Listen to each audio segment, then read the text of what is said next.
നമസ്കാരം.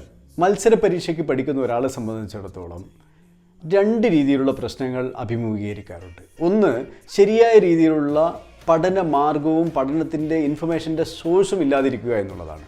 അത് കുറച്ച് ബുദ്ധിമുട്ടേറിയ ഒരു കാര്യം തന്നെയായിരുന്നു. മുൻ കാലഘട്ടങ്ങളിൽ അതായിരുന്നു ഏറ്റവും വലിയ പ്രശ്നം. ഇപ്പോൾ അങ്ങനെയുള്ള പ്രശ്നമല്ല. രണ്ടാമത്തെ ഒരു പ്രശ്നമാണ് ഇപ്പോൾ ഉള്ളത്. അതായത് ഒരുപാട് സോഴ്സുകൾ അവൈലബിൾ ആണ്. അതെങ്ങനെ നോക്കിയാലും നമുക്ക് ടെക്സ്റ്റ് ബുക്കുകളുണ്ട്, ഗൈഡുകളുണ്ട്, കോച്ചിങ് ക്ലാസ്സുകളുണ്ട്. അതിന് പുറമെ യൂട്യൂബിലും അതുപോലുള്ള മറ്റ് സോഷ്യൽ മീഡിയയിലും ഒക്കെ ഇൻഫർമേഷൻ അവൈലബിൾ ആണ്. അപ്പോൾ നമുക്കുണ്ടാകാവുന്ന ഏറ്റവും വലിയൊരു ആശങ്ക ഏത് ഫോളോ ചെയ്യണം എന്നുള്ളതാണ്. എല്ലാത്തിൻ്റെയും പിന്നാലെ പോകാനുള്ള ഒരു പ്രവണതയും ഉണ്ടാകും. മറ്റുള്ളവർ മറ്റേതെങ്കിലും ഒന്ന് നോക്കിയിട്ടുണ്ടാകുമോ എന്നുള്ളൊരു ആശങ്കയുണ്ടാകാം.